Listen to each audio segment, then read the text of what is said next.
Welcome to our weekly Q&A show where we answer submitted questions live on YouTube on Tuesdays at 2 p.m.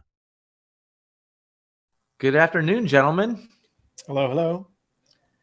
It's time for another episode of our Q&A show where we answer questions.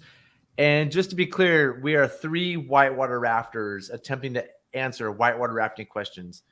Are we the experts, guys? Negative. No. But we have good opinions. We have, yeah. Strong opinions. Strong opinions. You will ask us questions and you're going to get our opinions. We're probably not right about anything. We're probably right about something. But the dialogue hopefully answers your question. So let's get started. How do I add this? Here we go. First question. Hi there. I love your videos on Gear Garage and the topics you discuss. Thank you. That's super nice. I was curious your thoughts on using a double pulley in a Z-drag system. It could be used to create a 5-to-1 with less pulleys or a 3-to-1, and the second pulley section would be used as a redirect. Curious if there's any problems with twisting or anything like that. Attached is a picture of the pulling and referencing. Thanks.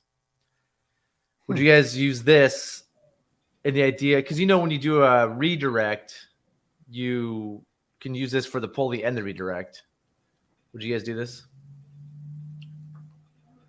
I don't understand how it would get used.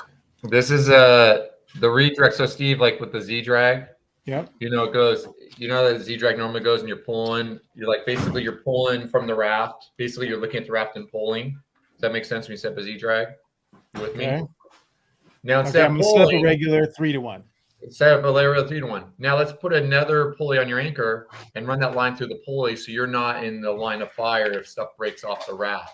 You're off to the side. Okay. So you have a second pulley like on your tree, and then you're like pulling parallel to the river instead of pulling towards shore. Is that kind of making sense? So the redirect just gets you out of the line of fire, but it reduces it adds friction, pulling strength, and there's a lot of issues with it. But Redirects are quite the rage these days.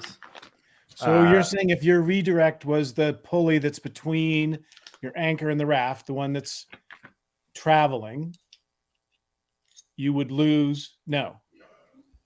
the redirect is attached to your anchor. So you go, so like basically, okay, I got the rope that goes from the raft. It goes to a pulley in my anchor, and then it goes back to the pulley attached to the rope, right? That's where we get the 3-to-1 there. And then that line, as it comes back, I put a second pulley on my anchor and I put it through that pulley at the end. Oh, okay. Yeah. That's a good idea. Yeah. And then you're not, right? You don't take a bunch of metal in the face. Yeah. But you don't lose your directional. Yeah. Effort, if you're like in a tight little area too, where you don't have a lot of space to get a lot of people lined up, you can have people lined up and down the shore or whatever. Yeah, it helps that way too. Yeah, exactly. I'm going to preface some comments with, I am not a Swiftwater rescue instructor. This sounds like a question for Swiftwater rescue channel. A couple of quick things. One, two pulleys. Wait, Zach. But yeah. Zach, don't you teach river safety courses? Yeah, river safety and rescue. Well, isn't this river safety? This is more rescue. This is like technical rope rescue. Okay. I think most of rescue and safety doesn't involve pulleys and like mechanical advantage. Well, like we teach mechanical advantage, but it's like a small thing because it's like not that important for saving lives. It's like, okay, you have some of your equipment stuck. Here's how you do equipment retrieval. So, wow. And that's where that was going to be my initial response to this question is, I don't really use ropes for Z-drags often enough to worry that much about this. That's not a high priority thing. And I have been teaching us this a lot the past few weeks. So like this is on topic with I'm teaching, but like we're not rescue people. So I'm not going to go into it. I don't know how much we want to answer this. I mean, two pulleys. I have two pulleys here. Two pulleys next to each other fit nicely. Right. But now you'd have to carry 3 pulleys total. Which is, I think, becoming standard to do. You could carry this one pulley of those plus and one two of those singles, and you'd be, I think that's the use. That seems like a good idea to me. Yeah, sounds good. I mean, I think this is only usable as a double pulley. I think 2 pulleys is better than this because there's more versatility. And not every system is a 3-to-1 or a 5-to-1, or like use pulleys for other things. So this is like I guess you could use this as a single pulley. Yeah, of course. I'd rather have 2 single pulley. I'd rather have 3 single pulleys than 1 double and 1 single, because it allows me to have more versatility for how I'm using it. But and I don't know. I've never tried what he's suggesting. Like, I don't know if it even works. But can you go back to his question? Yeah. He's saying the 5-to-1 if you have 3 separate pulleys, you could go from a 5-to-1 to a 9-to-1 real fast. If you want to go like super, I personally don't suggest ever doing more than a 3-to-1. But if you want to really nerd out, it's the difference between a 5-to-1 and a 9-to-1 is a precedent. It's just minor. I think the thing is, you start looking at like how much force these systems can take. Yeah. And if you get to a 5-to-1, like, you can't have very many people at all pulling on before stuff's going to start breaking. And it's what I go back to too, is like the brute strength in general. You need to look at the angle you're pulling. You should be looking at other variables. If you're needing to get that much force in general, it means there's probably something else that needs to be changed instead of applying more force to the system. And that's going back to kind of one of my little favorite things with rafts is like, let's try to reduce the forces on the raft, not increase them. So doing stuff that reduces them. And this way, if you're going to a 5-to-1, you're putting a lot more force in the system. You're much more likely to have something bad come out of it. So, yeah. If we go through all those steps of moving weight, deflating tubes, all those things, and we now get to a 3-to-1, I think my next step before I went to a 5-to-1 or a 9-to-1 would be a second 3-to-1 from a different angle. Would you I've done that? Yeah. In which case the double pulley isn't going to be as effective. Like, you would want, I think creating a second tangent to pull from would going to 9-to-1 or 5-to-1 or adding, that just seems catastrophic. Like, something's going to fail in a bad way. And I think 3-to-1 should be sort of the max we do. We probably shouldn't do more than 3-to-1s, unless it's like there's only 2 people there, and you only have 1 person pulling. It's like a nice trick in the book, or that's about it. Like, I think, if you have a lack of people to pull, or maybe kayaking. And going back to my comment about rescuing, I do have a friend who pulled somebody out of a sieve with a 3-to-1. So they do have value in like pulling people out for sure, but we're mainly thinking of them for rafts. I want to add one more thought to this really quick. I had to add this back. The redirect, I've been playing with the redirect a little bit. I think it turns like, so a 3-to-1 is technically like, when you do it, it's a 2.2-to-1. If you like look at it, like effectively it's a 2.2-to-1, give or take a little bit. With the redirect and some experiments we've done, it's like a 1.9-to-1. Like, that redirect doesn't seem like I should like really take efficiency out of the system. And I don't really know why yet, but in some experiments, that redirect takes a lot of the power out. I feel like when you're pulling though on it, you pull on it, and then it kind of like pulls towards you, and then everything recovers. And so you're actually pulling the boat in this direction. So you're kind of giving a surge, and everything kind of works through the system. You do a surge, pulling through the system. When you pull with the redirect, your first pull is against the tree. If that makes sense. Yeah. I got some fancy things, these things actually, that we bought from Rock Exotica to measure forces. And we just got them recalibrated, because if you put them in line, they were off by like 10%. So we're going to do this experiment with these here sometime soon. I really think that redirect eats it up. So I'm not even a massive fan of the redirect anymore, personally, although I'll do some more experiments with it. So my answer is just get pulleys. Like, I'm not a fan of this, personally. Hey, going back to what Steve said too, just to clarify too, is, once you set up the Z-Drag, sometimes it makes sense, and I don't know, maybe Steve, you mentioned, I missed it, but to switch where your anchor is too. Oh yeah, absolutely. Yeah. As an intermediate step before going to the second one is like, and that's what I mean is before adding more force is like, hey, let's look at where we're pulling from, how we can switch it. I haven't used a 3-to-1 that many times, but I'm guessing that in more than half of those times, it didn't work from the first anchor, or for the first anchor on shore, or even the first anchor on the boat.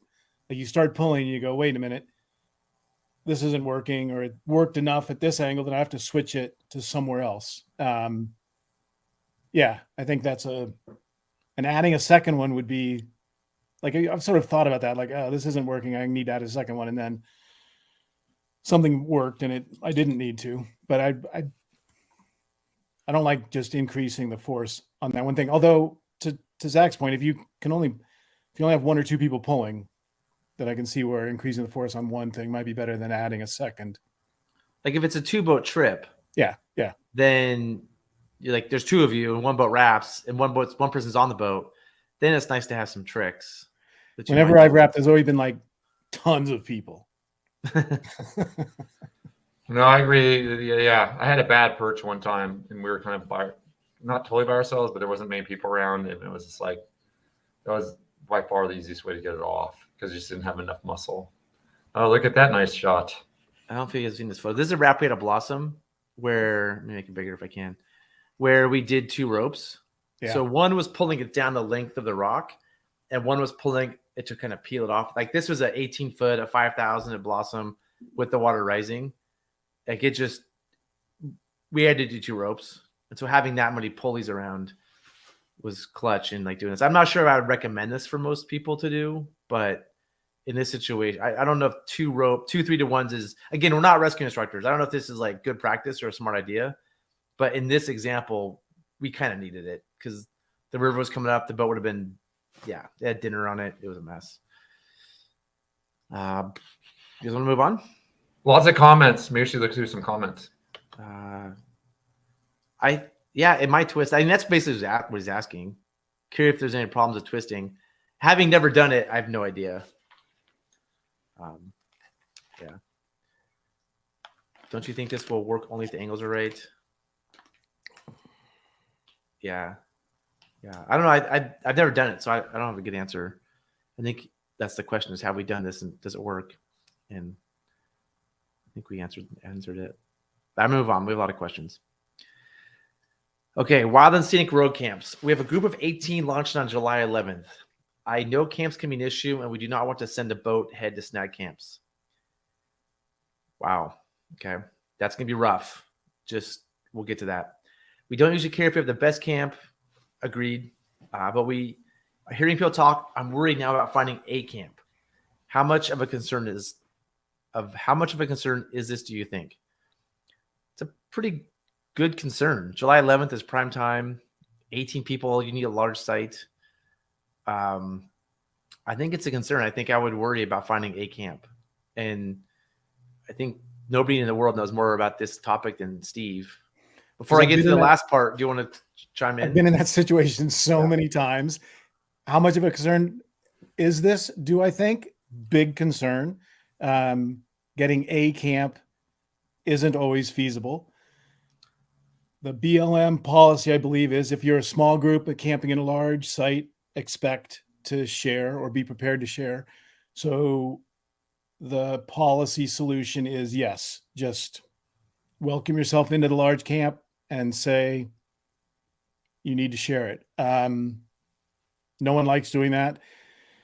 I think there's some preemptive things you can do to avoid that. Like when I've been in that situation, I've always put in to find out how many large groups are out there and then try and sort of sort through things and talk to people as you go. If you see a small group in a large site, try and have that friendly conversation with them about camping in an appropriately sized campsite. Yeah. And then if push comes to shove, we've all done it. We've all sort of invited ourselves into campsites and made the best of it. It's not a great solution, but it is the solution. Yeah, I would say that this is an inappropriately managed river. They have not properly managed campsites. And according to the Wild and Scenic Rivers Act, recreation is an outstandingly remarkable value. They should be managing it for recreational use, and they have not done that. And there's been a lot, like many meetings about them better managing camping that they have not responded. Like not thousands, a lot of letters from people. And it's not a private versus commercial thing. It's a large group versus small group thing. It's more considerate people versus inconsiderate people. Right? Yeah. Like respectful people versus irrespectful people. There are plenty of camps for everybody. The problem is when a small group takes a large camp. If one small group takes a large camp, it can probably be fine. When multiple small groups take large camps, it messes it up for everybody. So as outfitters, we do send a boat ahead, not because we want to set camp up for everybody necessarily, just so we can get an adequately sized camp. Not the best camp, just an adequately sized camp. And we're kind of forced to do it because groups of 3, 4, 2, 7 take these large sites. And when we get to them, like I got to one last year or 2 years ago where we got there as one person at Tyee, maybe one of the biggest camps. He was naked. I can't pull my full size group into a camp with a naked guy. Or there's dogs, or there's people shooting potato guns. Like they're playing music.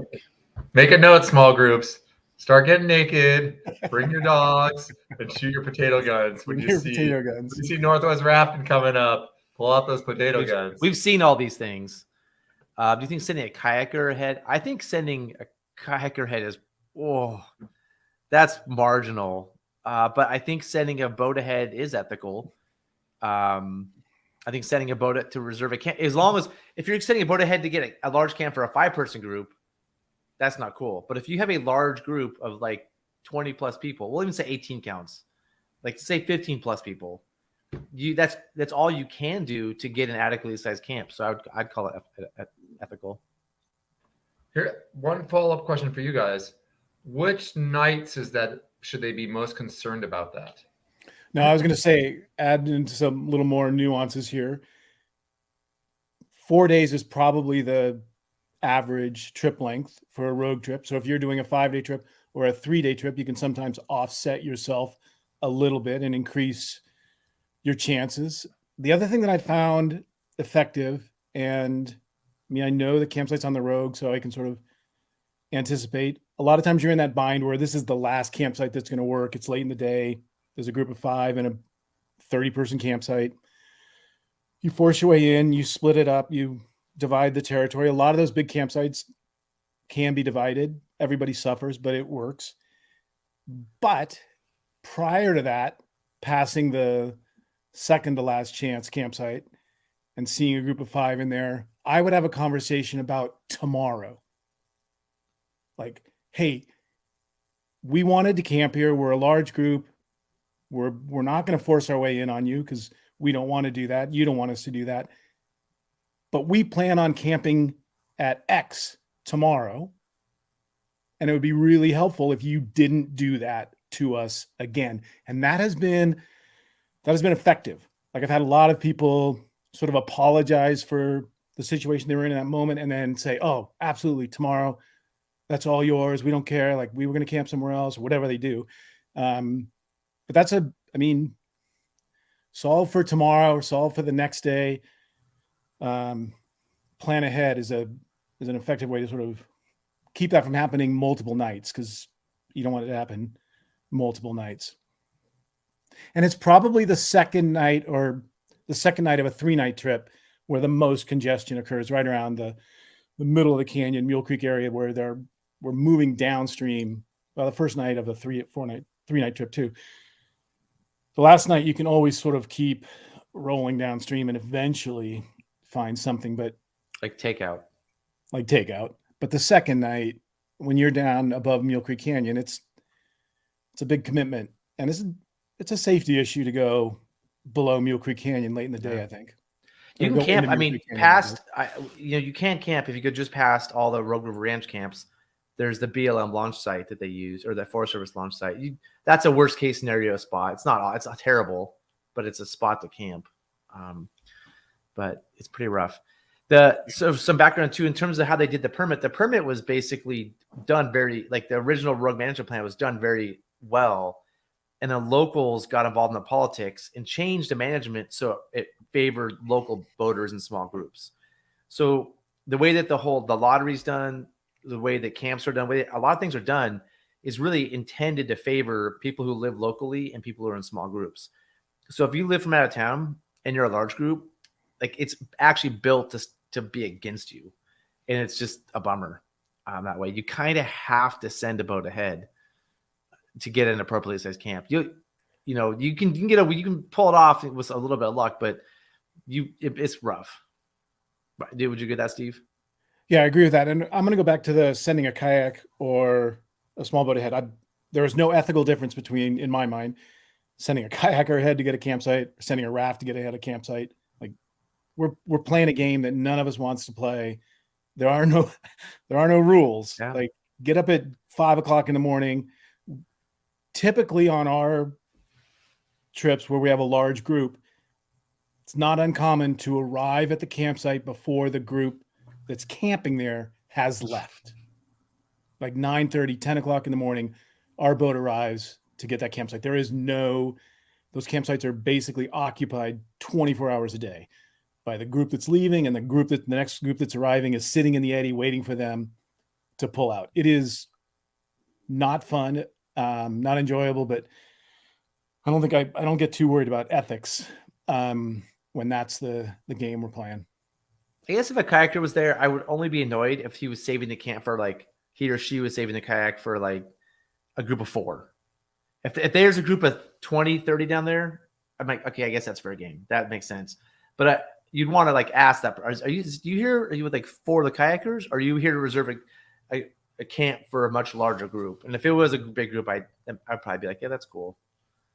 That sounds good. I mean, I don't know if that's realistic on a river trip, but that's probably what you have to do. Go to bed early.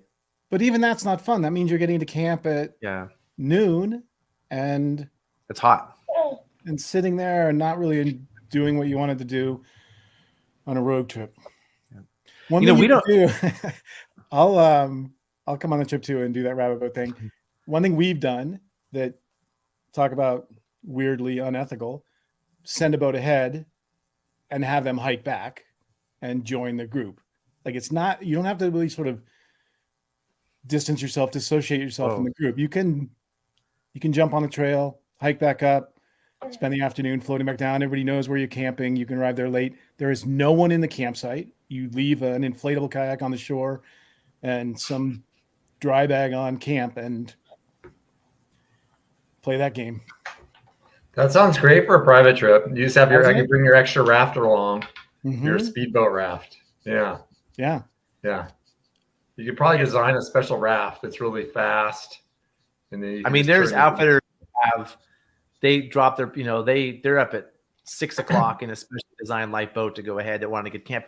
And so I think that some people see this as a commercial versus private thing, which I don't see. Some commercial outfitters bug me because they send somebody at 6 in the morning in a lightweight, specially designed raft. I'm like, that's annoying. Our goal is just to get an adequately sized camp. Our speedboater doesn't usually leave till after breakfast, and we don't always send one. It's not automatic. We only try to do it. We like to keep the group together.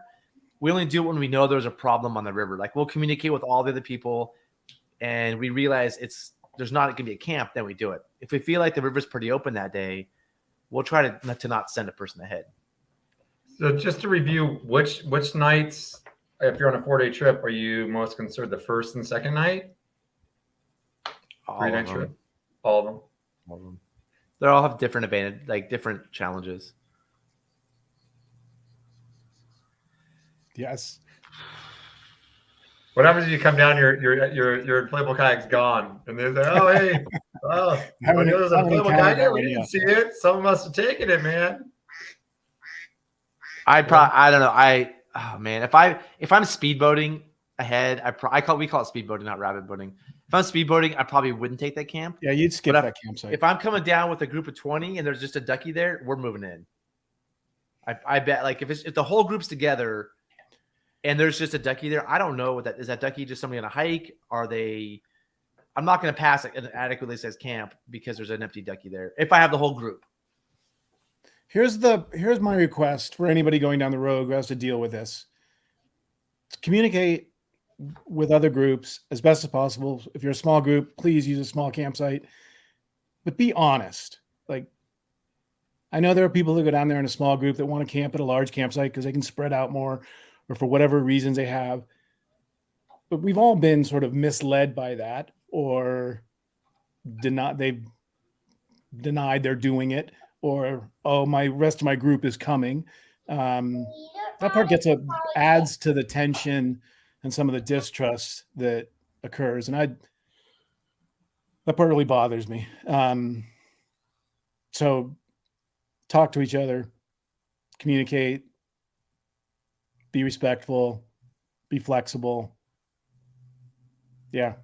But if I was on July 11th, finding a camp would be a concern. I'd be worried about that. And if I didn't want to send a speedboat ahead, I'd think about, man, my clock starts ticking at about 2:00 in the afternoon. If I'm passing an empty campsite at 2:00, an empty large campsite, and I'm in a large group, I feel like I'm rolling in the dice every single time I pass one of those. And at 2:00, I might just say, all right, this is it for the night. Like, we're just going to take this and not worry about it for the rest of the day. And that wouldn't be because it was the best campsite on the river. That would be because it was a campsite. Campsite that fit our group. Yep. A couple things to add on is instead of phrasing this against private versus commercial, this is like people that are not respectful versus respectful people. It's also like boaters versus the BLM. The BLM hasn't properly managed the area. And so like the system exists because they haven't managed it correctly. And so when you're done, write them a letter. Be like, hey, here's our experience. Here's what happened. Like this isn't right. They need to know that. And if you find a group of like 2 people in a 30-person camp, take a photo and send it to them. Like they don't believe us sometimes. We explain this to them like, no, it's fine.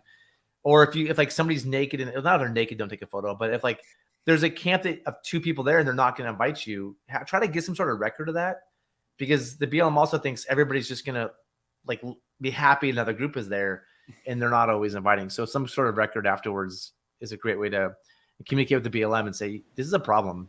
So you're saying roll in on the group of 2 and say, hey, you need to report to the BLM that you're annoyed that we came and joined you, and that you'd like to see the situation different. I mean, yeah. There's groups you can re-roll in on that you're just not going to camp with. Like if it's 2 people, like there's annoyed, and then there's like, they'll do things like they'll party all night. Like we've had problems. Like there's groups that will just like make your trip hell if you camp with them. You can't share camp with them. It's pretty obvious when you get there. Like their kitchen's where a kitchen goes, and they go, yeah, you can go up there in the rocks if you want to camp here. And you can't, it's just not realistic. And you can see they have 9 or 10 boats. There's not parking for 9 or 10 boats because the group has like spread their stuff out in a way. Like sometimes it's just not even possible, depending on the people. Some people are cool. They understand they're in a big group. They put their boats to the side. They know people might come. Awesome. But other people will purposefully make it hard for you to want to camp there. Yeah. If you're a small group, camping on a small site, they're great small campsites. You guys want to move on? Yeah. That's a great question. Okay. When rafting and wearing a dry suit, what's your go-to footwear choice? Neoprene booties, river-specific shoes, and what about socks under and over the dry suit booties? What do you guys do? Oh, yeah. This is a great question. I can just tell you my answer really quick. I wear wool socks under and river shoes on top. That's it. What kind of shoes do you wear? I have some fancy Adidas shoes I wear, but it could be my Astrals. It could be tennis shoes. Or right now I'm wearing my fancy Adidas shoes. I'm gonna say I'm not rich like Zach and don't have like 10 dry suits that can have holes in all the feet of. And so I'm a little more careful with my my booties. And so I've got a couple. Wool socks. I usually go with synthetic because I find the wool scratches a little bit. But maybe you're going with one of those wool blends, I guess. For they're the ones you can't afford, Aaron. Yeah, exactly. Those expensive socks. They are expensive. Yeah, they are expensive. So I put socks inside, and then I have a really thin pair of neoprene booties that I put over the like just a wetsuit sock that I put over the outside, like the thinnest one you can. And that I find that really helps protect it. Because like if you go barefoot in your shoes, you get those little rocks in that rub and wear, and I feel like the same thing happens to your the booties. And so if I put that neoprene thing in there, I find that works real well. If I'm going with shoes, I like that. If it's a really cold trip though, I like neoprene booties. And I just put them in neoprene booties, and they really hold up well in the neoprene booties. They're nice for swimming in if I'm doing a lot of swimming. Not nice if I have to run around the rocks though. So it depends on a trip, what type of trip I'm doing. Like Grand Canyon trip in the winter, I'd probably bring neoprene booties, just because it's easy and simple. Like if I'm going, to a Sierra River and I'm wearing a wet dry suit, and I know I'm gonna get out, I'm gonna do like the shoes like Zach, good shoes, but I'll have that thin neoprene layer over the top. What also works pretty well though is some, if you don't have that, is just a thin like polypro sock over the outside as well. Just to protect your dry suit booties. This isn't for comfort. This is you put your dry suit on, and then you put dry suit booties on just to protect the booties. While we're all working, loading the boats, you're putting your neoprene booties over your dry suit booties. Steve knows I show up in my and actually I wait till the end, so I'm not walking around in the booties a lot wearing them out. I do it right before we get on the water and make everyone wait. Oh, good. So we have to wait for you before you launch. Yeah, right at the end. Yep, yeah, that's awesome. And then and then I've got like one of those thicker, like those towels that you can get that are like the synthetic material, the quick dry towels. I got one of those big ones, and I lay that down and I put it on there to make sure I don't get any dirt or anything on it or step on anything with it. Keep it all clean and nice. I try There's not a even to stand up whole on lot it. of time when I'm like, I try to sit down right on it with my feet on there, put it on without ever standing up in just the socks. Never with just the socks on. You should have 2 columns: best practices and then what Aaron does, just to have 2 options for people. I'm going to say this: getting those little pinholes if you're swimming a lot in your dry suit, getting those little pinholes it stinks. Like getting your feet wet, it's not very nice. So a dry suit has its own needs. For the average summer boating that I do, 510 shoes, I've had good luck with those, although the soles fell off. But once the soles got sort of seasoned into that really good grip, they were hard to let go of. With socks. But then I also I have like 2 mil, 1 mil, 2 mil, and 3 mil probably neoprene socks that I would bring along in case I got really cold, or if it was a really cold trip from the get-go. But if you have wool socks, a dry suit, and neoprene socks, you need a special shoe. You need a shoe that fits all that. Well, you're not going to be able to wear your normal shoes. I mean, it depends how thick your socks are. But yeah, I mean, I feel like just with my dry suit, I need a half size larger anyways. Just in general, I need it because I want to have space. I don't want to have that dry suit sock stuffed in the really tight and stretch. I agree. And then you add a neoprene sock on top of that, and it's a full size. The neoprene is really thin though. I got that really nice thin one from NRS, which I'm gonna say shout out to NRS. I've been talking with them all lately. And I've just had the best experience with their customer service lately. I know we bag on them a lot, but I was just talking to them yesterday. Are they going to sponsor you now? No, they don't sponsor Are you anything, sponsored by NRS? I am just going to say, Aaron wants free. I really appreciate it. I was having some frustration dealing with another company. By the way, guys, I want to shout out my sponsor, NRS. I was going to say, I was trying to deal with another company to get my dry suit gaskets replaced, and they were being difficult. And NRS made it super easy, and it was super cool.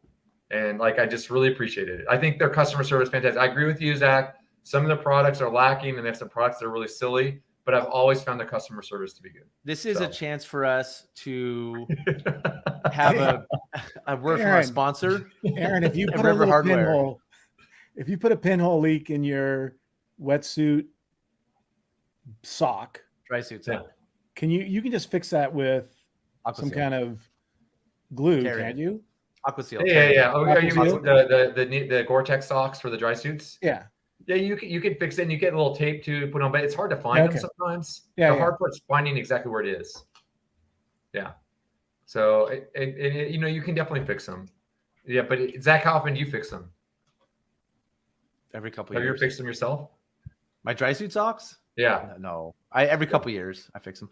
I send my whole dry suit every couple of years I send the whole thing back and just say fix everything. Which one? All whichever one needs. You got like fixing. 5, or how many dry suits do you have now? I have a lot of dry suits.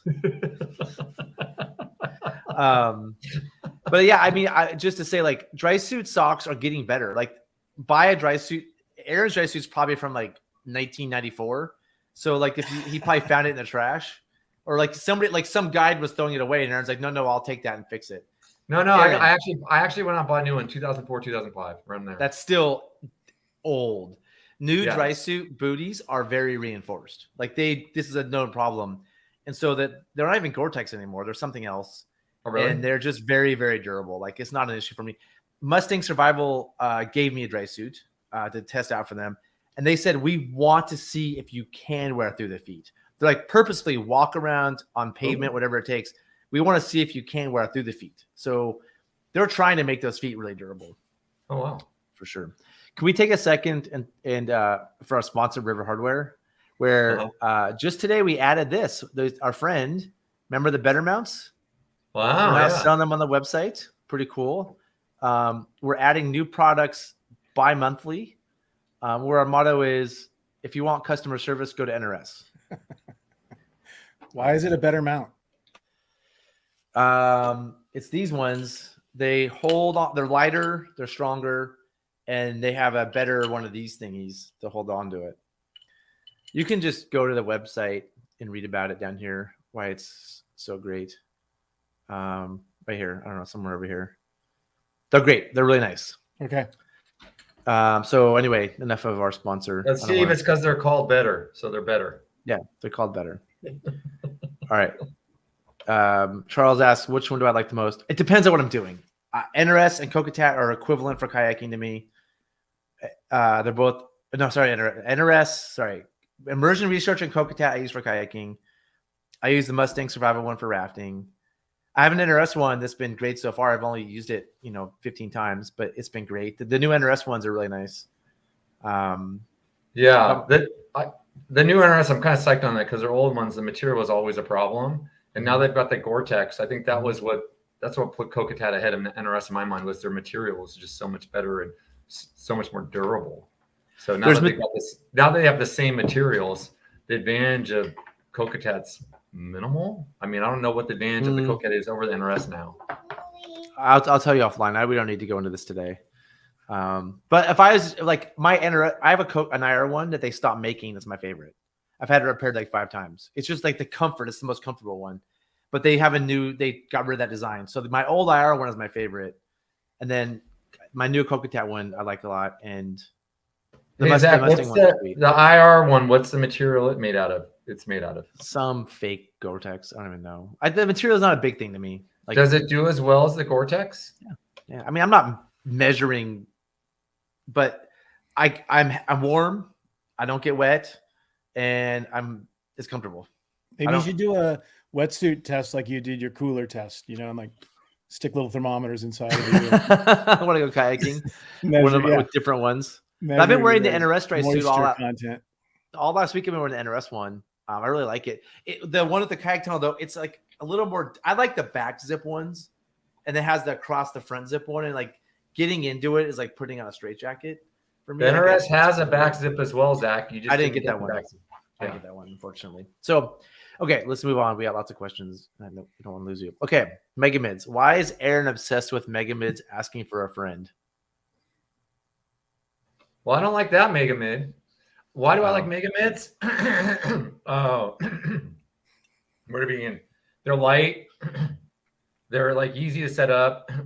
One of my favorite things about it is, like, if you're putting up a tent 2 days in a row and it's been raining, so you put it away wet and you get to camp and it's still raining, the Megamid's awesome because you just put that thing up and set it up, and and then it's fine. Versus your tent's soaking then. And your floor soaking, everything's soaking. But the Megamid is just the top is all wet. It doesn't matter. So you put it up, and then you let it sit for a bit, and you can go underneath there, and then it just works really well multi-days in rain. I also like it is like you don't have to set up, and then if it starts raining in the middle of the night, you just pull it out, throw it over all your stuff, and then you can set it up, and your stuff stays dry. So you're not like your stuff's getting drenched while you're trying to set up your tent, and you're trying to rush around and then throw your stuff into the tent. You got to set up the tent. Then you got to put the fly on. Then you got to put your stuff in to keep it dry versus, hey, I just throw my Megamid over my stuff, and then all my stuff stays dry. And whatever, I get a little bit of wet while setting up, not a big deal.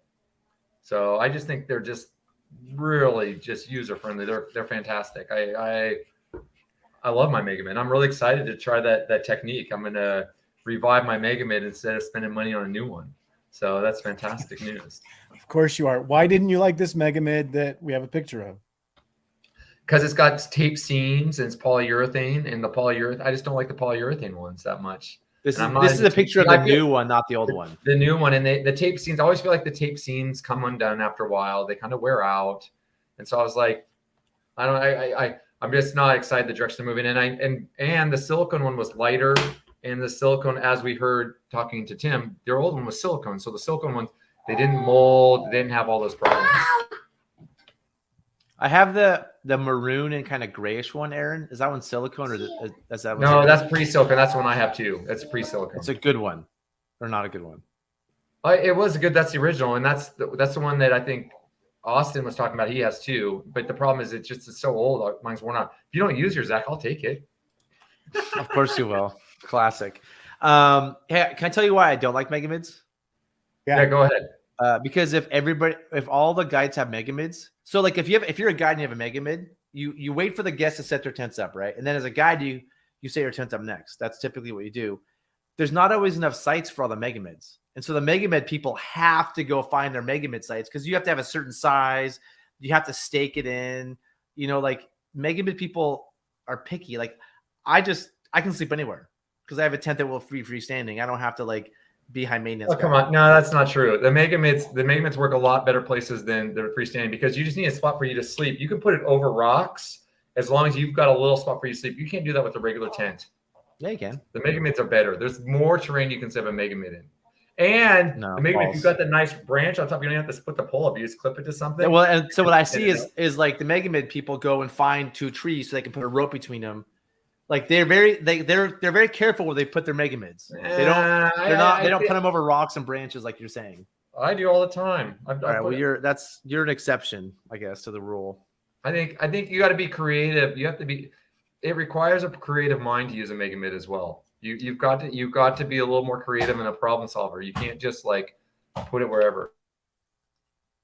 Do you ever put it wood stove in, Aaron?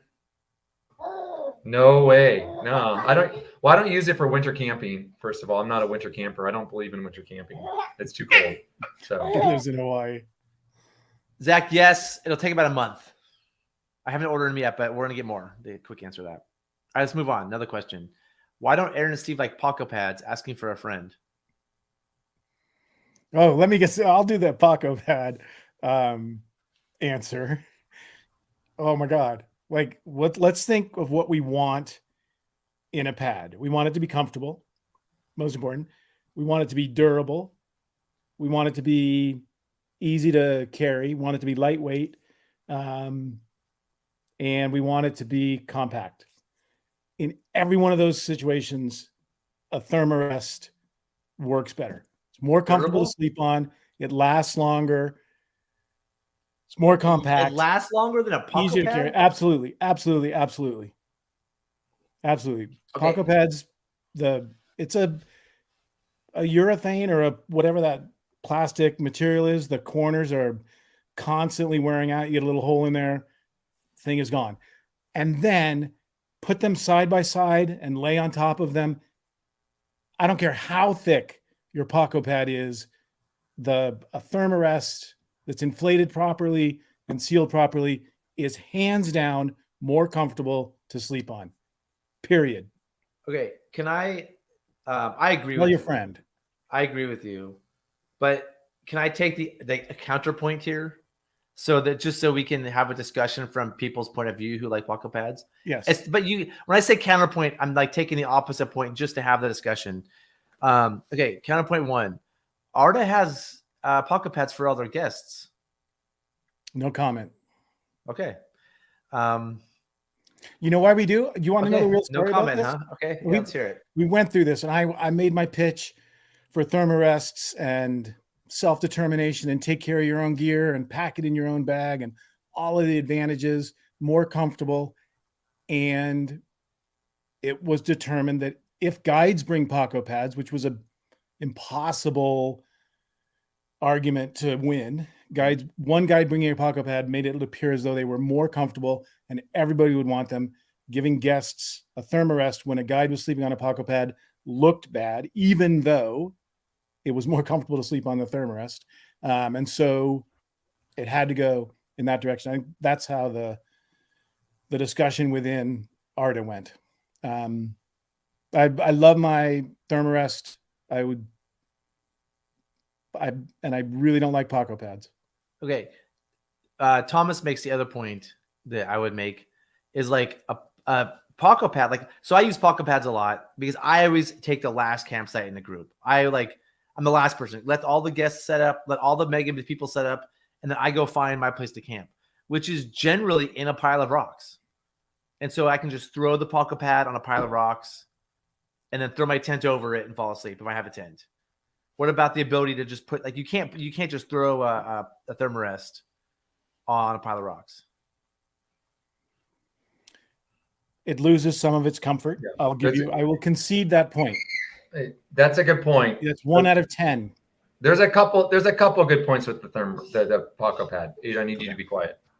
So the first, I think one nice thing about the Paco pad is it's one less thing to put in your dry bag. So you have more space in your dry bag for the stuff. And that's helpful on certain trips. At certain times it's nice. It's like, oh, I'm kind of full. Use that. Now, wait. So rather than take care of your own gear, you want to impose your gear on the entire group. Yeah. Okay. Well, but I'm talking to Aaron. Remember, this is Aaron. Understood. It's also nice for padding on the boat. But I will say the problem is, I think the one thing you didn't mention, Steve, I think the R value of Paco pads is not nearly as good as a Thermarest. Absolutely not. It makes you cold. Like, I noticed that, and it doesn't insulate in the same way. It's and the open other thing is foam. And if you're a guide, you do not want what are Paco pads typically made out of? PVC. You do not want to have your head next to PVC every night for all summer. That's not good. Lie on a Paco pad and take a nap in the afternoon on a hot day, and man, that nobody likes that. That's just sticky. Corey, I think what you're saying is they can be used to float on in a pool. They can be used to pad the boat somehow. They can be used to make Paco Man so people can like play games. They can be used to sleep on. Am I missing anything, guys?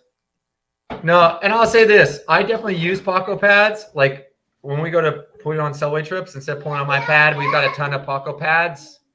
I'll use a Paco pad that first night until the guests show up, because then I don't have, it's one less thing for me to rig or de-rig. I'm with Aaron. I'm with so like Steve. I bring a Thermarest. I'm a Thermarest person too. I'm with you. But if we have an extra Paco pad that was on a boat somebody was sitting on, I'll just grab that and throw it in like a rock pile or wherever I can find a place to sleep. And not use your Thermarest. Yeah, because I have to pump up the Thermarest and unpump it. It does take time, as a guide. Not everybody's like Aaron. Not everybody's like taking their neoprene booties off and then their dry suits and going to find their mega mid place, setting their mega mid up in their little castle, and then pumping up their like. I just go to work, and then at like 10 o'clock at night, I find a place to sleep. Okay, I'm gonna. Is that before or after you dug out your special scarf and changed your outfit? Zach, while you are working and while Aaron is taking off his dry suit, I will open my dry bag, take out my Thermarest, open the valve and set it out, and then go back to work. So I will take that little bit of time. That's very selfish of me. I feel guilty when I'm doing it, but I compensate for that by saying I'm not making someone else carry this Paco pad around or deal with this Paco pad all day long. I'm taking care of my own gear. Yeah, Corey, I see people make these palaces on river trips. I get it. Cool. Like, yeah, I get that you want a palace. That's awesome. Okay. Let's move on. Okay, so we get this one comment that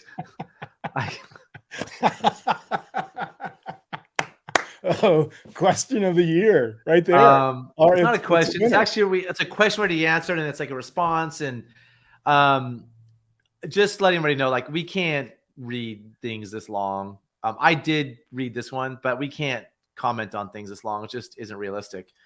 So, but thank you. It does help to have things in surveyed paragraphs too, a little bit.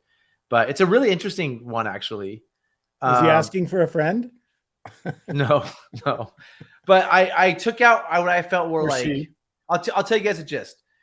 This person went boating on a day the river was higher and had a flip. this is one we talked about a few weeks ago. They thought they're supposed to hold on to the boat, and we were like, you should let go. If you can't get back in, let go. They held on for a long time. Suffered some serious injuries, lost some oars, a pretty bad end result. But these were three parts I took out of the longer essay that I think were worth commenting on reading. And I'll just try to read these a little bit while you guys read them. So this day I noticed that the river was different, and I kind of knew I was right at the end of my comfort zone threshold. I had gotten surfed in a hole upstream against my will and was surprised how I was getting pushed around. The level was just 1,500 more, but the attitude was way different. Any comments on that first? Like that, I think that stuck out to me when I read his thing. Yeah, that's a really good comment. And it's something that the three of us would be able to comment on really well, relating it to the Tuolumne and how, as the water level goes up in a linear line, the difficulty does not go up. It stair steps up, it comes back down, and it changes a lot. And there can be a major jump in difficulty with a small increase percentage-wise in flow. And I think we all know what those spots are on the Tuolumne. And then there's that top flow where everything gets much, much harder and just way out of control. But there's those stair steps as it goes up, and difficulty doesn't always line up with water level. So yeah, I could see where just 1,500 more and a completely different attitude makes sense. I'd be curious, do we know where this was? I don't know if I know, actually. I'm not sure if I know. I didn't recognize. I saw some photos of it, and I didn't recognize it. So it's not a river that I know. I don't think.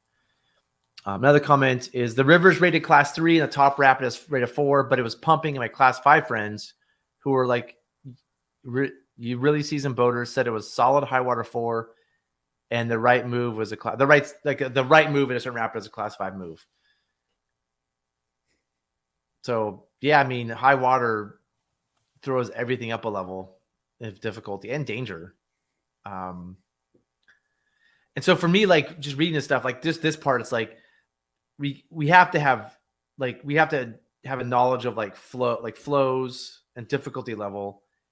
And then I think the heuristic trap discussion, I don't know if we've had, the three of us or you guys have heard much, where like deciding whether or not to go based on who's going, and I drove all the way here and all the reasons.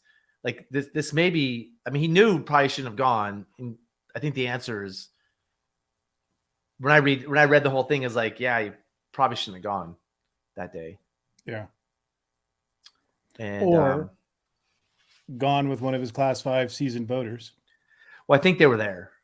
No, but I meant don't take your own boat. Like, sit in the boat, somebody else's boat. Yeah. Like sort of, I think that's an interim step that a lot of us might not think feels right, but that's a really good way to see something before you commit to it. I think that thing too, where you just don't feel like you're like, yeah, this feels different today. The river just feels mean. You're looking at it. It just looks a little spooky. Like those are those things like, yeah, listen to those little gut feelings. You're like, I don't know if this is a good idea. Yeah. I think 1,500 higher was not, it wasn't like a 30,000 run where it was 31.5. I think it was like, from what I could tell, it was like a 5,000 run up to it was a significant jump. And like, you want to take those jumps in small steps. Like if you, last time we did it was 4,000, next time we did it was 5,500, that's a significant difference. And so try 4,300 and then 4,500, that big jump. If you were at all challenged at a regular flow in any way at all, like the next step is a small bite. The problem is this is where the heuristic traps come in. You committed, you're in a commitment trap. You drove all the way there. You're with and then there's another trap where the boats are blown up, and then you're like, oh, that's big. Or you went down and got surfed, and you're like, well, I'm committed. I can't hike out at this point. Or there's the acceptance trap where like you're with people like your class 5 friends you want to impress or be part of that boating group. You kind of have to go to be accepted. And so I think some of this stuff is, making decisions based on things other than safety. The last thing I wrote down is, I hear guys say we're all between flips, but I don't know, man. I don't really ever want my friends or family to experience that. Maybe pull drops better for old, fat, skinny guys. I don't know how you guys feel, but those terms like we're all between flips and we're all between swims. I don't like I always cringe when I hear those things. Like, I think people use those terms to make people feel better about flipping and swimming, but like we shouldn't be flipping and swimming, and it's okay to flip and swim, but like it's not the end of the world. But we shouldn't treat it as like a normal thing that we do. This is my opinion. I can tell you guys are like that's wrong. We should treat them as like it's a bad thing when that happens, and we got in over our heads when it happened for sure. And so I don't know. I don't like those terms very much myself. I agree with you, and we have heard it said in that dismissive way. But there's another way to interpret this. We're all between flips.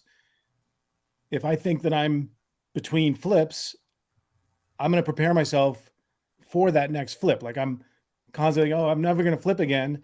I'm going to start sort of compromising some of my safety procedures or whatnot. Like that's not a good attitude. I think that always being prepared for that flip, prepared for that swim, prepared for that, thinking that it's coming is a good sort of safety mantra to have in your head.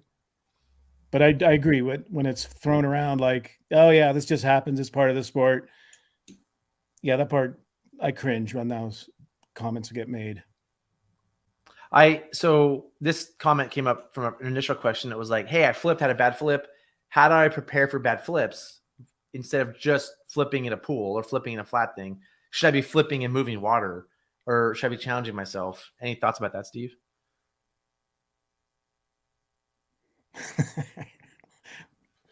Answering for my friend. Yeah, you should be challenging yourself. But do I want to do that all the time? No, of course not. But I do think it's a good practice. And I don't ever really want my friends or family to experience that. Absolutely. 100%. Feel the same way. I don't want to experience it either. I'm going to do whatever I can to avoid that. I'm not going to go when it's 1500 CFS higher. I'm going to make that decision as early on in that as I can. But at the same time, preparing yourself for that eventuality you can't just say you're never going to flip. You can't say you're never going to swim. You should be. Yeah. 100%. Yeah. And I'm going to say the swimming part in particular, like if you're not comfortable swimming, you probably shouldn't be out there. And if your family and friends aren't comfortable swimming, you should be thinking twice about taking them on a run, whether they would not be comfortable swimming the rapids you're taking them on. I mean, to a degree, obviously that's that one bigger rap on the trip. If you fell at the top, yeah, no one's going to want to swim that. But that's part of what happens is you swim. It's like skiing and saying you're never going to fall, or I don't want to ever fall skiing. Well, that's not how it really works. And you've got to be able to take a fall, and you've got to be able to take a swim, and you got to be prepared for it. So Zach, I understand what you're saying is like making it like not a big deal, people swimming, and there's that oh, you got to flip and blah, blah, blah. Like, but yeah, not like that. But I agree with Steve. It's more my mentality with it has always been like, hey, everyone's between flips. Like, I'm probably going to flip again at some point, and I'm probably going to take a swim again at some point. Like that's a matter of fact. That's just kind of the facts of it. And we should be prepared for it. And we should be looking at it from that angle. So, yeah. I mean, there's the idea of like, we're all between flips. There's like a professional side of it, like what you guys are saying, but there's also this new culture that's like, no big deal. We're all between flips. Like, it's fine. You did. Like, sometimes it's be like, hey dude, like you shouldn't have been there. Like you got it over your head. I feel like what do you mean new culture? There's a culture, there's a bro culture out there. Like I wouldn't say that may not be bro, but there's a culture out there that's like normalizing some not safe practices. I think what Aaron's saying is not new. That's not new. I mean, we could think of certain outfitters on the South Fork that we knew back in the day that like took pride in flipping and swimming their people. I'm thinking private boating more than commercial boating when I'm thinking about this. But like there's like a lot of private boaters out there that are getting in over their heads and having issues. And people are like, no, it's totally fine. Like we're all between flips or whatever. And like sometimes like, yeah, man, that was sketchy. We don't need that to happen again.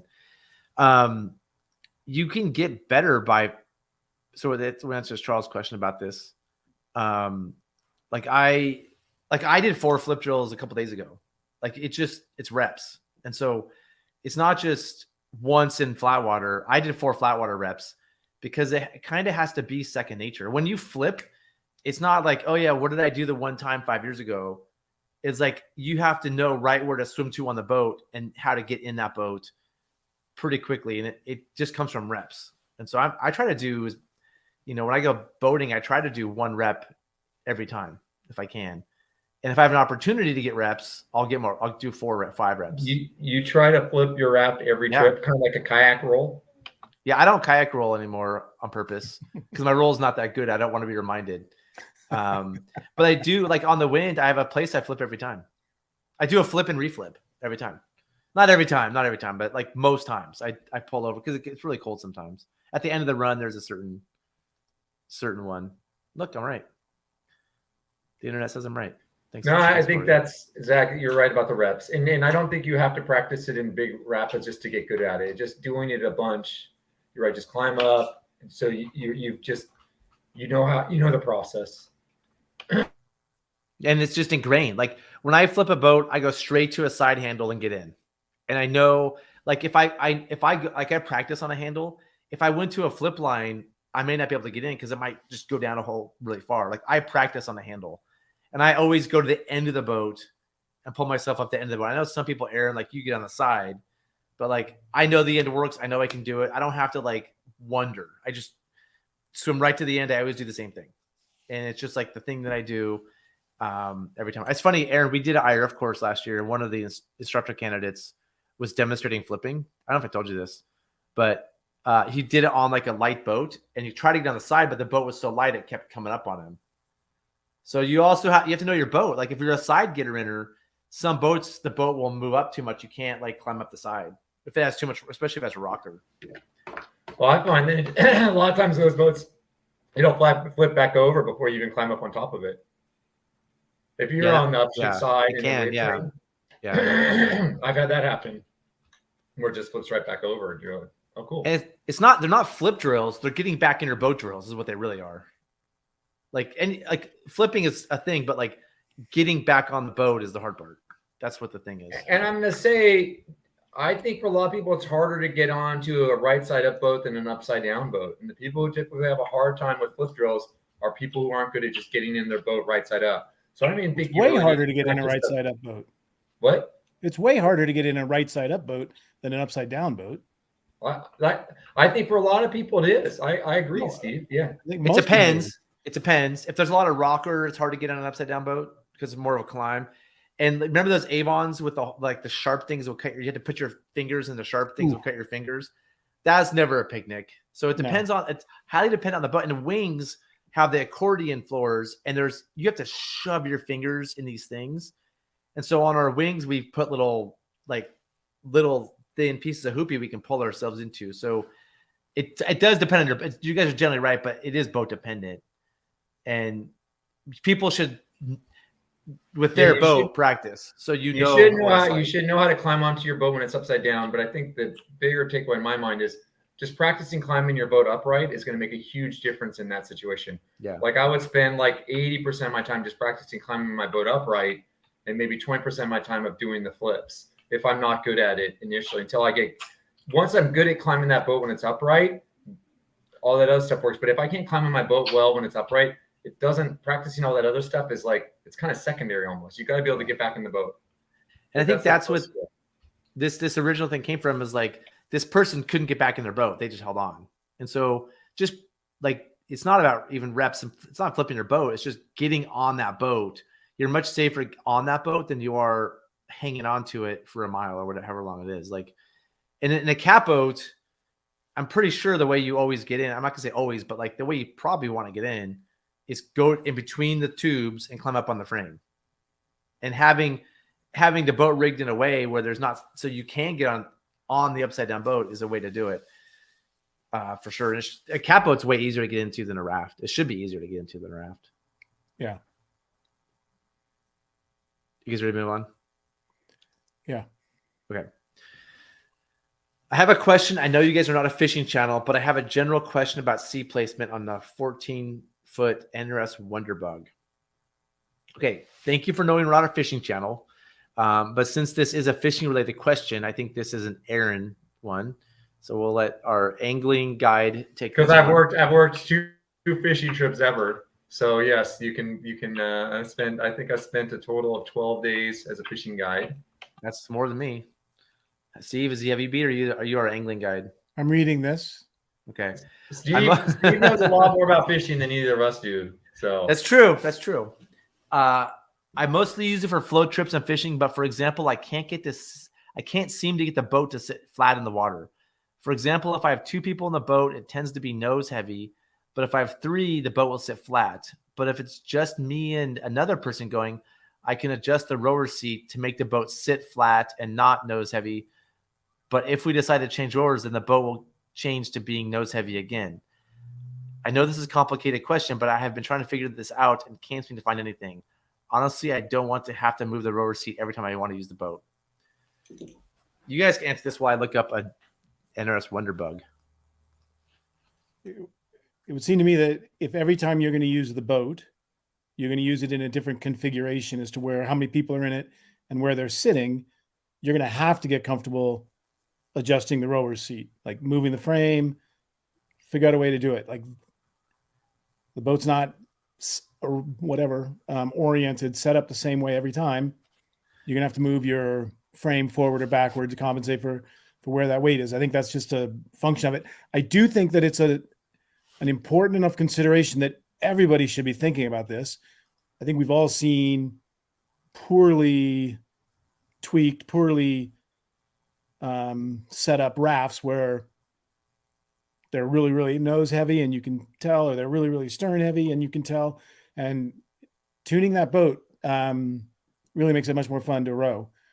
And I think it's worth it. Like I would say, I'm going to adjust my frame every time. It's so much more enjoyable to row when it feels right than to like just suffer through it because I don't want to adjust the frame. It takes 10 minutes to move the frame and you're going to be in there for the next 3 hours. It's so worth it to me. Yeah.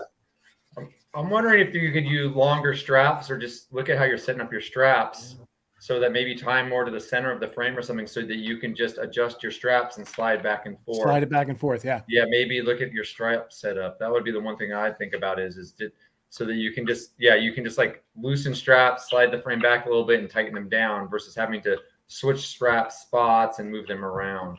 Cause I agree with Steve. I think you're always that's a problem with just having so little weight in the boat and you only have a couple people and then people changing size. Like I'm up front fishing one day, then Zach's up front next day. You know, you're gonna have to adjust. People are different build and or you just get a huge ass raft, get a really, really big raft and it'll be less of an issue. Get like an 18-footer and then it probably won't matter quite as much. But yeah. Do you see the photo of this boat up there? Yeah. What do you think would help this boat be more adjustable? Longer straps. I think that's a really good, quick way to do it. That's not even 10 minutes. Well, I think if you had less rocker, you'd have less of a problem. If it's a flatter boat, you would have less problems with it. Less rocker. I'm gonna say more D-rings. Oh, like the D-rings. The D-rings sort of You are right. Dictate placement of the frame. There's no D-rings on that thing. First of all, you said this boat, not this boat modified. So just want to clarify that. Okay. How would you modify this boat? How would you modify this boat to make it more adjustable? Longer straps. It's quicker. It's easier. He probably has them. They probably already have them. And that I think, longer straps are going to create some issues. I'm not saying that's the greatest solution. You're going to create some longer runs of strap, but man, loosen the front 2 straps, slide that frame back a foot, tighten everything back up, you're on your way. That seems like a really good solution, better than a different frame or moving the seat or adjusting the bars on the seat. I don't know what kind of frame this person has, but a lightweight. The frame affects it too, for sure. What the frame is like, because if it's sometimes those frames, like the fishing frames, take up the entire thing. Like there's a whole fishing compartment that people stand and cast again. So the frame could be set because there's a specific frame that fits this. There's not room to move it up and down. Yeah, but he could just move. Also, they wedge in so tight Yeah. Like on like the rigs I've used, like they're so tight on the sides that you can't really slide them forward and back, and it's kind of a frame design issue. And then because you got to like pop it out, pull forward, like jump it back down in, and that sucks. If that's part of your problem, yeah, it's annoying, and the frames need to be a little narrower. And he says he doesn't want to move the rower seat every time he wants to use a boat. You might have to. Like that's just like Right. I think you have to. But also, like, how important is it that the boat's flat? If it was me, I wouldn't. I mean, I'm like, well, I think you kind of just find the optimal lazy person spot where you're not gonna have to switch it. Like where, it's not great anywhere. Basically, put it in the spot where it's not great for anything, but it's not terrible anywhere. I don't like being stern loaded, but I don't mind being bow loaded. Like it tracks better if it's bow loaded. If it's heavier in the front, it tracks better. And if you boat with tracking, that's kind of a nice feature. So like I don't know, my first response when I read this today was, oh, just let it ride. Yeah, the fish in the interview when people are fishing, they're trying to slow their boats down and go slower. So you like this, you're gonna catch more current. You want to be flat, so you're so good. We have an angling guide with us. Thank you. Want to explain what an angler is again, Zach? I don't think you've done that yet this show. An angler is a man or a woman who catches fish with a fishing rod. Good. Yep. The Can I just make a general comment on the tuning of the raft and the frame and weight is worth taking some time and effort and thought. And I think it's so much more enjoyable to row a boat that's properly tuned and properly set up, that it may not be something that if you were just figuring it out on your own that you would realize is a big deal. And having that boat flat in the water, you notice that. Like you can tell it's easier to row when the boat is flat. When someone moves from sitting in the middle of the boat to sitting on the bow of the boat, it makes a huge difference in the enjoyment of rowing that boat. So I think it's really worth taking the time to get that tuned properly and have it fit and have it be an enjoyable experience if you can. One last thing I was going to mention is your gear and the other weight that's in your boat is the thing to consider. Is if you're bringing a cooler or something like that, maybe you move that around and where you're placing that to kind of counter it. Because that is something else you can do is like if you've got some other weight in your boat, looking at the weight you have besides the people, and if you could switch that around so that it'll get that boat a little flatter. And I agree with you, Steve. It's just so nice having a boat that's flat. You know, we're not all like Zach and just can muscle it. So. You just adapt. You just deal with what you're given. Like, let's dance. Let's go. It's nice. It's really great to get your boat dialed in. I'm going to say, in terms of dialing it, I'm going to care more about the proper seat height and oar length. That's what I care about. That's where I see people flail more than I care about. Like I do, like with weight distribution, my goals are to pivot towards the center if I can and have the weight concentrated around the center. Those are my goals. I feel like if the weight is right, though, Zach, you don't even have to row. It's like it doesn't matter. Well, not everybody's like Eric Cavagnolo, who I'm not worried. I'd rather have the weight be proper than the oar setup be right. Because the oar setup, 100%, 100% the oar setup. Zach, I agree with you. But when you are angling, it is common for the person in the front of the boat to be in the front of the boat, like braced against the front tube. I mean, it's the exact opposite of the way you want your boat set up. A person in the front and the person in the back is a better setup for fishing in general, but also for that weight distribution or that weight keeping the boat flatter. Yeah, I shouldn't speak on this because I'm not an angler like the two of you. I could just go back to like, doesn't this boat need more D-rings? If you have to tie a 2-point anchor onto this, what do you do? Yeah, more D-rings would be nice. Go around the tube. Okay. All right. Touche. Good point, Aaron. Hey, that's the end of our questions. But can I show you guys? I know we're not doing the video review. We're not gonna have a Friday show, but I do want to look at one video if you guys feel like you have the time for this. And then we're done. Is that bedrock again? Are we doing more bedrock? This is Horn. Somebody did a winter trip and uploaded a bunch of videos that I looked through a couple the other day, and we could do a whole show on these for sure. Oh, hey, by the way, I think Thomas is dead on. Like, Call NRS, and I'm curious what they say. Please tell us the answer. I'd love to know what NRS says. They have good customer service. Yep. They have Yeah, great. They I do. They have fantastic customer Yeah, service. it's awesome. I need some more 2mm neoprene socks too. That's where I 100% go for something like that. Their thin neoprene socks are phenomenal. Yeah, They're are wetsuits. The hydro skin ones, the little hydro Yeah. skin. Oh, I just bought a bunch of their wetsuits. Like I love their wetsuits. They're really good at that stuff. Yep. Okay, so it's just like our discussion just made me about setup. Made me think about this boat. You see and there's just like so many things in the boat setup that kind of blew my mind. He's going for a downstream ferry. See how he said he was already offline back there? That looks like a good line. That's how I felt. I felt like just going to the line. I felt like he was. So right here, he's talking to himself. he's not close enough to the rock. I mean, he should be over a couple boat widths to the left. he could be over, but he's fine. Building up momentum here, and he cuts through that. You got to be right behind that rock, or you're done. Yeah, I mean, high probability of flipping. I'll tell you what. You'll see what happened was he lost his angle and didn't fix it. Like if he had kept his angle, I think he would have been fine. And he turns out fine anyway. And it's like he doesn't flip. But right in here, he loses his angle, gets flustered. Now he has to down, like he's bow pointed down. Like I felt like if he kept committing to that downstream ferry, he would have made it through. Wow. Actually, I'm going to say this. He screwed up bad enough. If you're farther left, you're more likely to Would have been flip. worse. Yeah. Yeah. That's the. I must say, I have to take pride. I had that line once. His line right there. Where I've had a couple of times where you're not going to make it, you just might as well just go over there versus go a little farther and then hit some. The features are bigger farther left. So, yeah, I was doing a trip and Marie Sears was following me and she got farther left than me and she flipped. And I can flip on the left there? I had a worse line. What? You can flip further left? Yeah. And she was all mad after. She's like, I had a better line than you did. I was like, I know. Yeah, but it was junkier farther left. And like, yeah, there's a sweet spot there.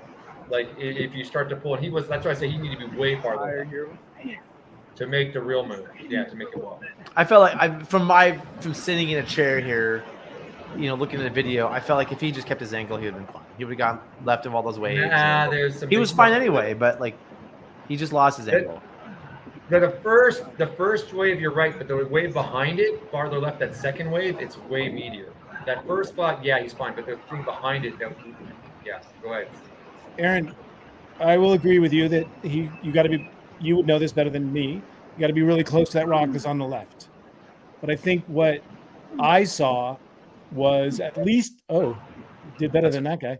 At least he had momentum going from right to left. And a lot of times you see people hugging that left side and then starting to move left at the rock. And I don't think that would be the preferred run, but tell me if I'm wrong. This is my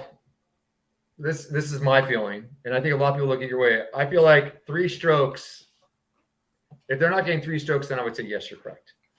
But It depends who you are and how big your boat is. And then that's about it. And after 3 strokes, more than that, you're not getting that much more speed in those big boats. 8 up. So I think it's the 3 strokes that. So yeah, but a lot of people start way out and try to get a lot of momentum where they're pulling for like 10 or 12 strokes. And that's what I'm saying is like he was too far away. Like he wanted to be closer and do his few strokes and then cut right behind the rock. So ideally he's cutting early. I agree, but I don't think he was at that point like in trouble. Lost. Yeah, he was. Yeah. I mean, he went way right. He got close to that rock wall on the bottom right, which if you get that close to that rock wall on the bottom right, there's actually a line over there that you can do. But I think like it's because he gave up on his line. I don't know. I feel like back here. I wish he was pointing more downstream to break these laterals, but because he could have powered through all that stuff if he just had a little bit more angle and just kept pulling. There's a lot of current coming from the left back to the right here. There's a lot of current. You don't realize how much current pushing you back, taking you back to the right. If he's breaking these laterals, I think he just pierces through all those in his. He almost makes it. Look, he's really close. He's hits just the side of that hole. It's a side. And then it starts him back to the right. But I think he lost his angle. Like once he lost his angle in there, right in here, like, he's kind of downstream ferrying. He's not now. His angle's turning, and he hits and now this, he's this pushes him back right a little bit, and then now he's just straight to the left of him, right there. That's the boat flipper to the left, right there. That's what flips the certain flows. So you're saying if he had gotten more left, he would have hit that straight on him. Yeah, exactly. That wave at the top, since he hit the right side, it pushed him back to the right. If he'd gone straight over it or a little left of it, he would have gone to that bigger feature at the bottom. And then it's always surging too. So, you know, like you go back through it, sometimes it looks fine because it's not surging in that moment. Well, wow, this Eddie is the other thing we're going to see in a second. So what was in my brain when I was watching this is who's looking out for swimmers in the boats and like, because I know it said flip in the title or something. So I'm like, oh, man. Shouldn't he be out in the current or on the side of the eddy for when the next boat flips? But my big thing, we talked about oar placement. These oars are way too short. Oh, his hands are too far apart. His hands are too far, and these oars are just like little toys. And so we'll watch him go try to move the boat to get after the swimmer, and it's just so hard because these oars his hands are really far apart. It's just these aren't effective oars. Like this boat setup, if he just had like I would say a foot longer of each oar, he has so much more power and ability to move that boat. I think we can all agree that that is not a rescue eddy. Like sometimes the first eddy to catch is not the best one to catch for performing a rescue. Clearly, this is an example of that, right? I don't think he caught this eddy. I think he might have just gotten washed in there, but yeah, or at least be on the edge of it, like looking upstream. Yeah, not like deep in the eddy, right there. But this is actually a pretty like interesting rescue. Not rescue.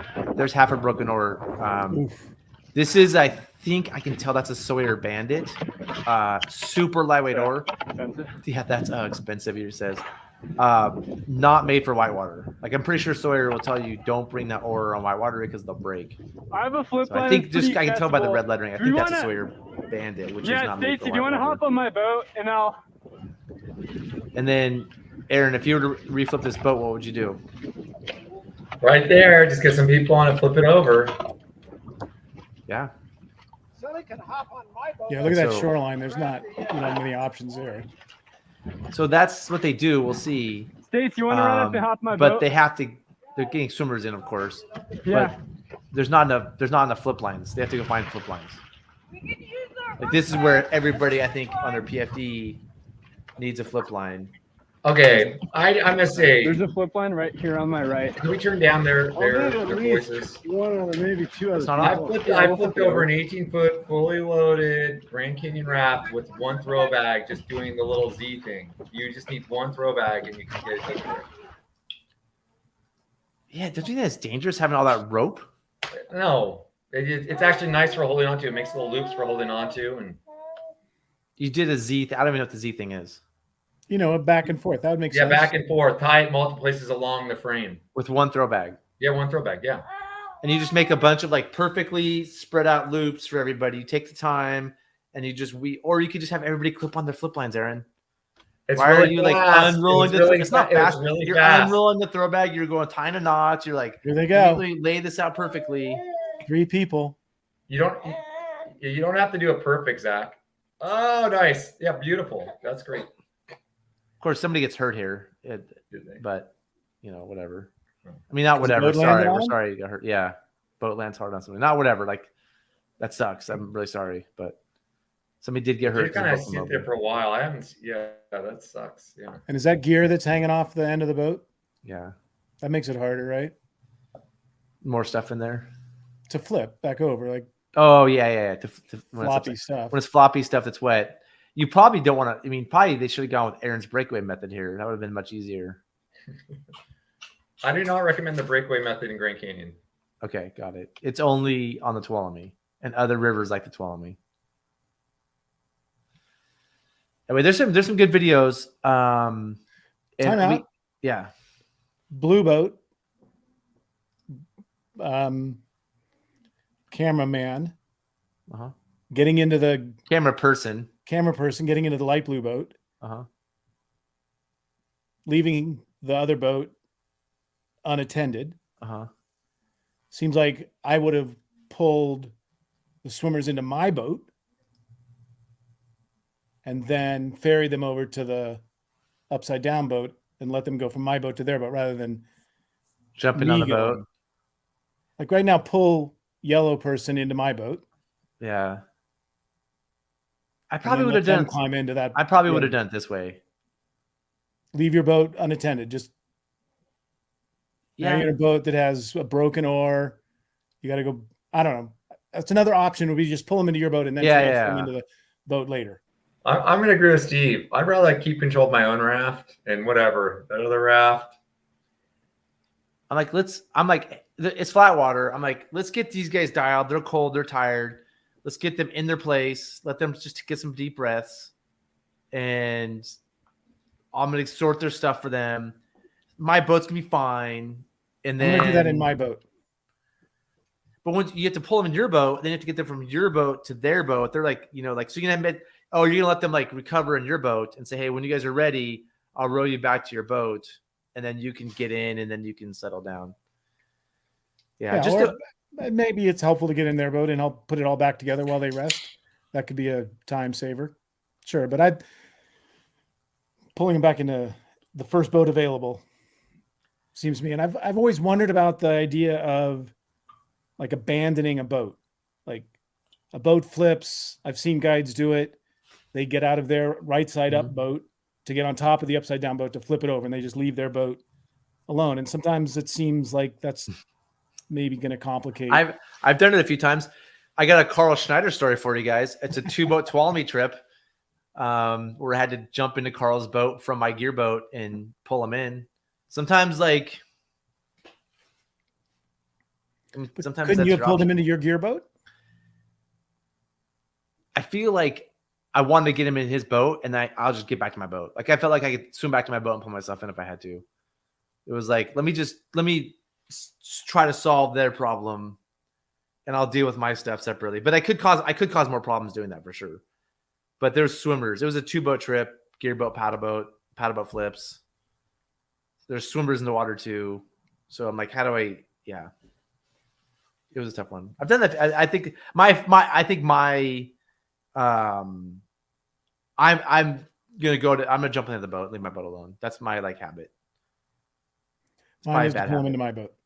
Yeah, it's probably a bad habit now that I think about it. I don't think it matters that much. I think either way is fine. I haven't thought about that. He needed flip dangles. He had the guy, the boat that the rescue boat had flip dangles. Had a flip. That's a good point. If that boat had flip dangles on, Zach, you wouldn't need to find people and make sure they had their flip lines and have them get their flip lines out. They could just grab the flip dangles right away and they'd have the boat flip back over. It would be much more efficient. That's an interesting point. I'd never really thought about it that way. Maybe we should be running flip dangles on our rafts. I can't argue with the logic. It's hard to argue with it, though. I can't. In this case, the flip. Yeah, it's like I was like, well, I don't want to admit it, but it seems like it worked well. Or they could all have flip lines, which are a universal tool that do so many things beyond. Just what else are you gonna need a flip line for in Grand Canyon? I mean, it's Grand Canyon, so yeah. I know the flip dangles make sense, and if you get the right type of flip dangle, they'd be really good boat bumpers at night. Keep it quiet for the. Aaron, are you gonna put flip dangles on your new boat? Next time I go work a commercial trip, I might throw some flip dangles on there. That'd be funny. Yeah, have flip dangles on my commercial raft down there. That would be great. You would need, because 3 of them flipped it over. You would need 3 down. You would need 3 on a side. Yeah, but you could have 2 people. You could have 4 people. Well, no, not a flip dangle because it's a straight line. I need more people than 3 to flip the boat out. I need like 6. It's a straight line, right? 2 people on each. You need 2 people on each. You don't grab them together and pull. Yeah, which is hard when it's just a rope versus like. You're right. I probably need 3 flip dangles on each side. Yeah, for an 18. So that should be our recommendation. If you're going to run flip dangles on an 18, you need 3 on each side. Aaron, you're really pushing this NRS sponsorship thing. I didn't bring up NRS at all. I was just saying I wonder if anybody else makes flip dingles. I Or it's don't just know. 10 rest. Yeah. I'm just gonna say they were really nice and very helpful, and just like answered my questions and made it really easy. It was unbelievable how easy. No, they have great customer service. It's unparalleled customer service. Captain, Thomas is on your guys' side here. Captain, I'm okay with the leaving the raft. Oh man, I'm not. It's my habit. It's what it seemed like the obvious thing to me. It's what I would probably do. Oh, sorry. So Sean says, yeah, the rigging. I mean, we could talk about the rigging of their boats endlessly, but things should be packed in a little tighter for sure. Hey, the question on Selway camps, maybe let's do that next week. Well, do you want to do it now and then we're done? Do we have time? I kind of be done. Yeah. You what? I kind of need to be done. Oh yeah, Steve and I answer it then. Yeah, you guys. Yeah, why don't you guys answer the Selway? Okay, we want to talk about Selway camps. Three Selway trips. I can tell you what Aaron's favorite campsites are. Okay, go for it. I probably can too. There's Moose Creek, Lower Tony Point, and that one Tango. What's that cove? Tango Bar. Tango Bar is a sick camp. Tango Bar. Yeah, that'd be Where's one of that? Aaron's favorites. Pinshot is a really nice camp too in the Lower Canyon. If I remember right, Lower Tony Point, Aaron. I like both Tony Point camps. I like both the Tony Point camp. All three of them are great. I like the downstream. Yeah, Tango Bar is a great place to stop. That's a really fun, neat campsite. And it's a neat lunch spot too. Pinshot's great. I like Bait Creek on the lower. The lower's got so many great camps, particularly as the water drops because of the beaches. The first day, it's kind of like wherever you. The first night, though, I'd say is wherever you end up. There's a lot of good camps there. Archer, depending on what you consider Archer, there's a lot of nice Archer camps. Everyone has, it seems like, around Ping Pong Alley. The camp right below Ping Pong Alley. There's a couple camps up above it that are nice. That's a nice stretch. Goat Creek's a nice for a smaller group. That's a neat one on River Left. That's kind of a cool, intimate little camp. Depending how the beach forms every year, though, that one's a little more hit or miss. What's interesting is to hear you say that there are a lot of really nice campsites on the Selway. There are probably they're probably not more frequent than on any other river, but you have the choice on the Selway, right? Like you can camp at any one of those. So it just feels like, oh, there's so many nice ones. But I'm guessing that whatever ratio wise, we're nice. If there are 200 people launching a day, if there were 6 groups on the Selway, there's not very many nice camps. No. Right. Yeah. The beauty of it, right? But then you look at like the Illinois, and the Illinois doesn't have a lot of camps. Correct. Yeah.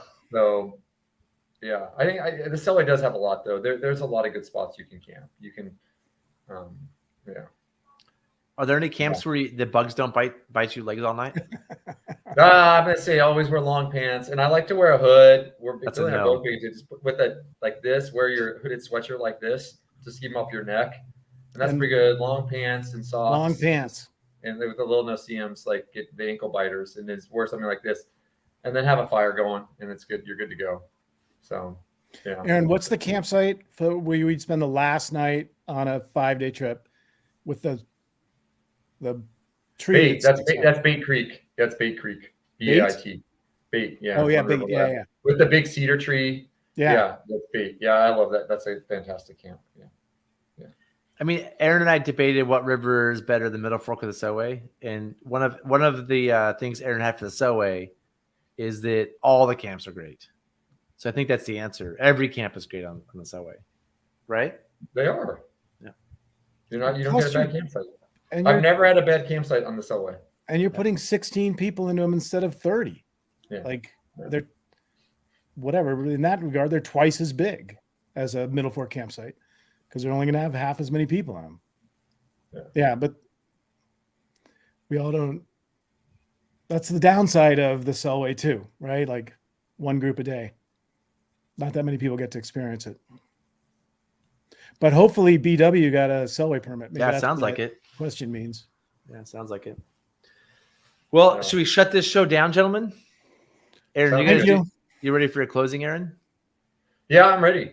So if you guys haven't liked or subscribed, please do so. And of course, ring that bell so you get notifications anytime Zach puts anything new online. I don't know if Zach mentioned this at the beginning, but those of you guys listening, do you put this on the River Talk podcast, or you just put the Friday Just show? the Friday show. Okay. Oh, well, that's too bad. Zach, Oh, are hey, you on can the we- East Coast drinking at 6:34? No, this or is it Liquid really- Death. I want Liquid Death to sponsor the show. It's water. Oh, okay. Yeah, so I'm trying Sorry. to get the. I'm getting these for every episode so they can Thought see it me was drinking a- them. Thought it was a Modelo tall. No, look, that's what it's supposed to look like, but it's actually a Liquid Death. Maybe a sponsor of the show. Hey, Aaron, one more thing. Can I jump in? Sorry, I still have something. I want to start a new segment, a new live show called Cool Friends, where we bring on a cool friend of ours, interview them, just cool friends. So there's no Friday show because I'm working, but we may try to shove a cool friends in tomorrow somehow and get a cool friend on the show, just like a quick 20-minute interview. Do you have or somebody in maybe mind? No, not yet. But I'm gonna call somebody. But this month we might try to do some cool friends segments, just like no schedule, just out of nowhere live shows. Because we can't do pop-up. Friday shows, pop-ups. Actually, we should do a cool friend with Steve because he's kind of a cool friend of ours. You're my only Interview- two cool. Yeah. You're my only two friends, and I'm not sure you'd qualify for cool friends. So I can't. Or provide you much are the content. cool friend, Steve. That's the I point. can't We're provide not much cool. content for that show. I'm afraid. Okay, sorry to interrupt, but just saying, like, I have a lot get of cool ready. friends. No Friday show, but there may be a cool friend show coming up. That'd be fun. When's the next time we're gonna have a Friday show? April. I think I'm working all the Fridays this month, but we could do I like thought it was gonna be wild. Yeah. Wednesday, Monday. We could do like a pop-up cool friend show. Sounds good. And you guys, hey, we need to start getting some video in there because Zach is starting to run the wind a lot. And so he keeps telling about all his wind footage. So send us some wind footage. You can use the form on the Whitewater Guidebook website to contact us if you've got questions. Thanks for all the questions. Thanks for all the comments today, Steve. Always fun being here with you. And Zach, you as well. Thanks for organizing all of this.